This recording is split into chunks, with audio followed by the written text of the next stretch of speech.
Hello student. आज हम देखते हैं कि किस तरह से नॉमिनेटिव एब्सोल्यूट का प्रयोग करके दो सिंपल वाक्यों को जोड़ करके एक सिंपल वाक्य बनाते हैं बाय यूजिंग नॉमिनेटिव एब्सोल्यूट के द्वारा। नॉमिनेटिव एब्सोल्यूट, नॉमिनेटिव का मतलब होता है सब्जेक्ट और एब्सोल्यूट का मतलब होता है फ्री करना। Nominative means subject and absolute means free. माने हम सब्जेक्ट को फ्री कर देते हैं, नॉमिनेटिव को फ्री कर देते हैं, एब्सोल्यूट कर देते हैं। मतलब जैसा कि पहले चर्चा हो चुकी है कि एक सिंपल सेंटेंस में केवल एक ही सब्जेक्ट रहेगा और एक ही फाइनाइट वर्ब रहेगा। तो दो सिंपल सेंटेंस या तीन सिंपल सेंटेंस को मिला करके एक सिंपल सेंटेंस बनाना है तो उसमें भी केवल एक सब्जेक्ट रहना चाहिए और एक फाइनाइट वर्ब रहना चाहिए। तो यदि अभी तक हमने जो देखा पार्टिसिपल या इन्फिनेटिव के प्रयोग द्वारा दो सिंपल वाक्यों को जोड़ना, तो उसमें दोनों में सब्जेक्ट एक ही हुआ करता था, माने एक ही व्यक्ति या वस्तु दोनों वाक्यों के सब्जेक्ट हुआ करते थे। लेकिन अब जब सब्जेक्ट अलग अलग हो तो हम क्या करते हैं कि तब एक क्रिया को, एक वर्ब को तो हमें नॉन फाइनाइट में बदलना पड़ेगा। दूसरी चीज कि उस सब्जेक्ट को, एक सब्जेक्ट को भी हमें एब्सोल्यूट करना पड़ेगा, फ्री करना पड़ेगा, मुक्त करना पड़ेगा। अर्थात वह सब्जेक्ट का कोई भी प्रभाव वर्ब के ऊपर नहीं पड़े। तो we use nominative absolute before participle. तो हम क्या करते हैं कि पार्टिसिपल के प्रयोग द्वारा वर्ब को नॉन फाइनाइट में बदल देते हैं और उस पार्टिसिपल से पहले नॉमिनेटिव एब्सोल्यूट को रख देते हैं। माने उस कर्ता को जिसको मुक्त हम कर रहे हैं, स्वतंत्र कर रहे हैं, उस नॉमिनेटिव एब्सोल्यूट को हम पार्टिसिपल से पहले लिख देते हैं। कब इसका प्रयोग करेंगे? We use nominative absolute when there are different subject in all sentences. सारे सेंटेंस में यदि अलग अलग सब्जेक्ट हो, एक ही व्यक्ति या वस्तु सब्जेक्ट न हो, अलग अलग सब्जेक्ट हो। दूसरी कंडीशन, एक कार्य के बाद दूसरा कार्य होता है और उनके बीच एक कैजुअल रिलेशन पाया जाता है, एक प्रकार का कैजुअल रिलेशन। कैजुअल रिलेशन माने कारण और परिणाम का संबंध। कारण और परिणाम का संबंध अभी चर्चा हुआ है, तो इन्फिनेटिव में भी था कि उनमें कैजुअल रिलेशन या पाया जाता है या इंटरडिपेंडेंस पाया जाता है। लेकिन इन वाक्यों को, कैजुअल रिलेशन को इन्फिनेटिव के द्वारा हम नहीं जोड़ सकते क्योंकि इसमें सब्जेक्ट डिफरेंट होते हैं, अलग अलग होते हैं,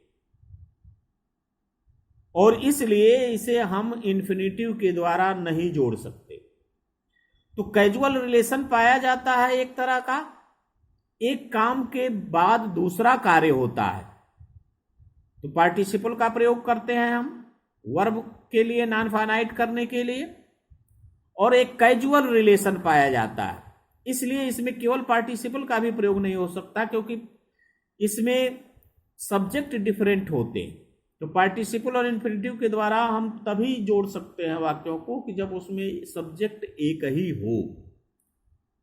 तो जब सब्जेक्ट डिफरेंट हो तो हम नॉमिनेटिव एब्सोल्यूट का प्रयोग करेंगे और एक कार्य के बाद दूसरा कार्य हो रहा है तो उनके बीच एक कैजुअल रिलेशन दिखाई पड़े।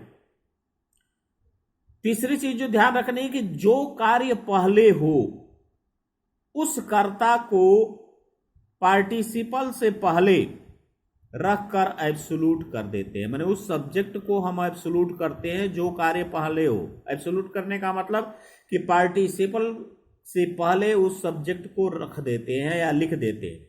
तो उस सब्जेक्ट का कोई भी प्रभाव वाक्य की क्रिया पर नहीं पड़ता, माने वो बिल्कुल मुक्त हो जाता है, क्योंकि इंग्लिश में क्रियाएं सब्जेक्ट के अनुसार, फाइनाइट वर्ब सब्जेक्ट के अनुसार चलती हैं। सब्जेक्ट यदि सिंगुलर है तो सिंगुलर वर्ब लगाते हैं, जैसे वर्ब में एस या एस जोड़ करके ही गोज हो जाता है।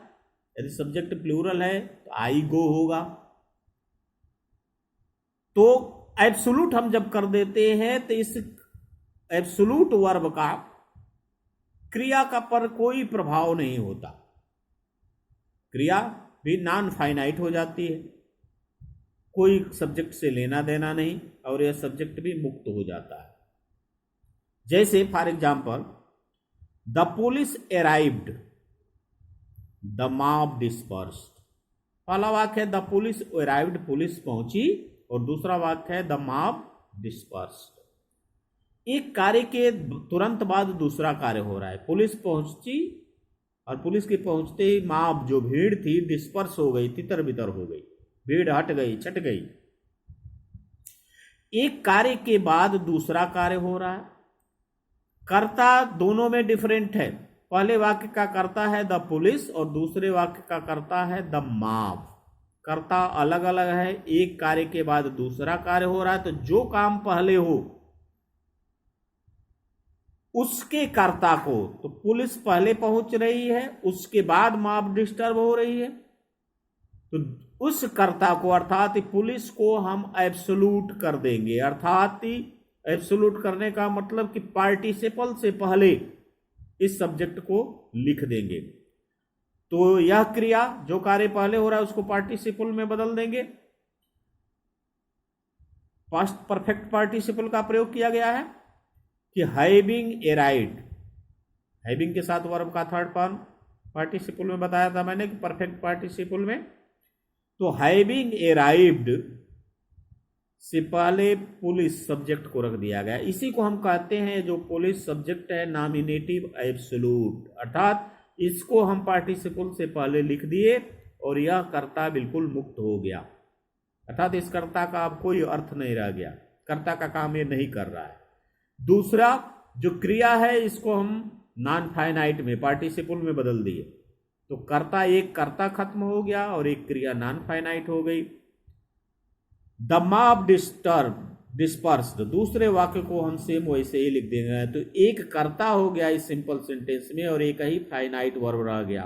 दूसरे कर्ता को एब्सोल्यूट कर दिया गया और दूसरी क्रिया को नॉन फाइनाइट अर्थात पार्टिसिपल में बदल दिया गया।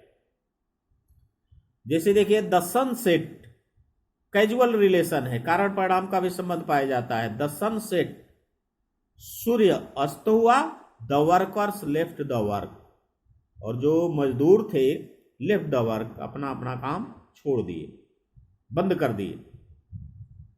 सनसेट कारण है और उसका परिणाम क्या होता है कि वर्कर्स लेफ्ट द वर्क।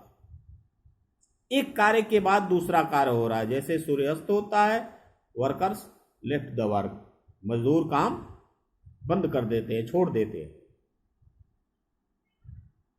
दोनों का सब्जेक्ट अलग अलग है। पहले वाक्य का सब्जेक्ट है द सन और दूसरे वाक्य का है द वर्कर्स, तो हम नॉमिनेटिव एब्सोल्यूट का प्रयोग करेंगे, अर्थात उस कर्ता को, जो काम पहले हो उस कर्ता को हम एब्सोल्यूट कर देंगे, अर्थात उसको पार्टिसिपल से पहले लिख देंगे।